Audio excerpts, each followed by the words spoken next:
This is a 2021 review of Rich Ita's Brass Instrument Workshop in Marietta, Georgia. The first thing that comes to my mind is this quote, "Oh, what a tangled web we weave when first we practice to deceive." Listen to that again. Oh, what a tangled web we weave when first we practice to deceive. Interesting. Think about that. Think about it. Now listen to Rich Ita's proclamation on his website. This is in quotes. "Our goal is that every horn leaves the workshop playing and looking as perfect as possible. We take great pride in our work and also in the smiling faces of our customers when they receive their instrument. As a trumpet player, I realize how difficult it is to entrust one's horn to just anyone for repairs or modifications.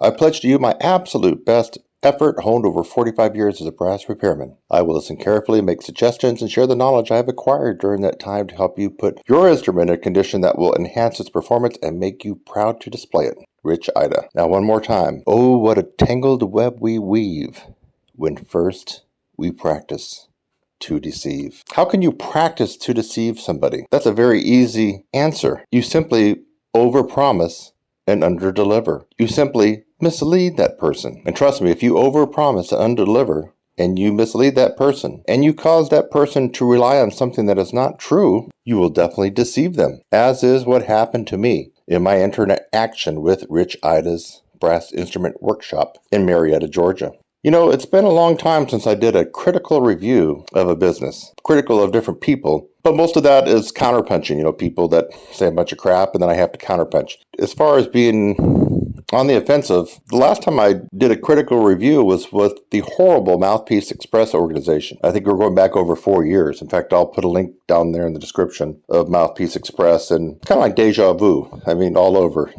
I started that Mouthpiece Express review, which is a negative critical review of Mouthpiece Express, talking about my experiences.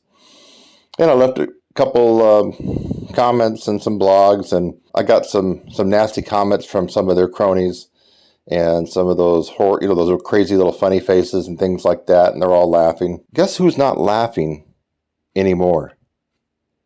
Mouthpiece Express. They're not laughing anymore because almost 4,000 of you have seen my video, and probably even thousands beyond that have read the blogs and are no longer visiting Mouthpiece Express. In fact, why would you need to go to Mouthpiece Express when you only have about 100 other options and businesses where you can get your mouthpieces from, right? So when it comes to something like that, like a mouthpiece company that doesn't make the mouthpieces, you have a plethora of options. The same is true when it comes to brass instrument repair. If only one person had the market corner, well, you're kind of stuck. In our country, we have a plethora of repair people, some amateur, some pro, some not very experienced, some very experienced. And then we have some that are kind of riding the coattails and fumes from somebody else, or from some other product, or some other reputation. And so we need to think about Rich Ita's Brass Instrument Workshop in that regard. Here's a very run-of-the-mill average type of repair person, a very run-of-the-mill cornet trumpet player, and when you mix both of those together, you don't get much. But what happens if you buy yourself a reputation? And that's exactly what Rich Ita did. He bought the rights to Pilczuck lead pipes, and his name became associated with a very high-quality product like Pilczuck lead pipes. And then people started adding 2 plus 2 to get 5. Rich Ita, Brass Instrument Workshop, plus Pilczuck lead pipes equals an amazing repair technician and an amazing repair shop. No.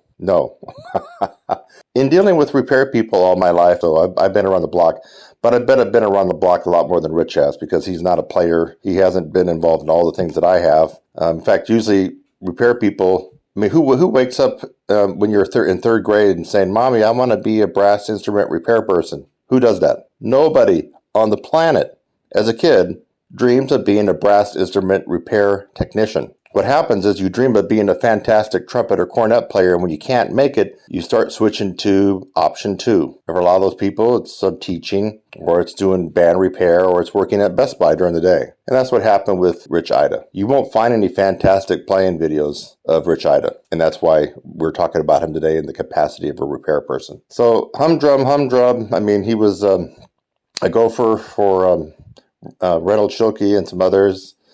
Just because you are a gopher at some place that was relatively credible and famous doesn't make you that famous or that credible? At the same time, talk about Pilczuck. I'm not a really crazy person about lead pipes. I'm not getting into the nuts and bolts of that, but we do know that Pilczuck has a reputation. And I believe the original guy was Gene. I can't remember. I think he had a son as well. But Gene's the one that designed it. He's the head honcho, the genius behind all this. And I guess eventually down the road, it was sold to somebody who was an average, no-name repair person. It was only after Rich Ita got a hold of the Pilczuck name and the rights that his reputation seemed to grow and grow in a very positive direction. So I'm here to dispel that myth about Rich Ita being this fantastic guru. He is not. In fact, he's so incompetent and he's so untrustworthy that I sent him a very simple project back in 2019. And the project was a piccolo I was designing, a piccolo trumpet. The original lead pipe that came with it had some nodal points and some nuances that made it difficult to play in tune. I immediately thought, well, who is known for lead pipes? And of course, Pilczuck comes to mind. Who's doing the Pilczuck thing now? Oh, that's Rich Ita. Well, it's got to be good, right? That's what everybody's thinking when they go to him. I'm here to tell you that over $200 down the trash can later, I was completely wrong. Rich Ita is not a good repair person. He is not trustworthy. He did not leave my impression of him as being what he wanted to portray on his website. He did not leave me in a better position. He did not accommodate me on the horn. He did not fix up the lead pipe. In fact, even the collection of lead pipes that I got from him looked like they were used. It's a farce. It's a joke. It's a scam. So basically, to sum it up, what happened with him is I had to send him my horn. He took the horn and tried to match up some lead pipes, and then he sent him back. I want to say I had 5, maybe as many as 9, 10 different lead pipes.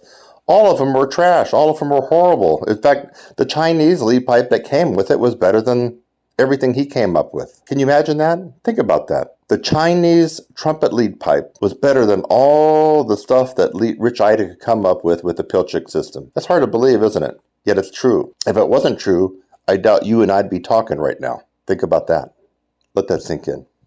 So after sending my horn and paying for shipment after shipment, I came up empty-handed, but actually worse, because the shipping cost tallied way over $200, and always also out of a couple months worth of time. So I decided to pull the plug and just thought, well, maybe this was too complicated for Rich. Maybe it was something that he hadn't tackled before. Maybe he wasn't an expert at making lead pipe for piccolo. I came up with those conclusions and didn't think too badly of him. But still, I had a sour taste in my mouth from having lost all that money and all that time.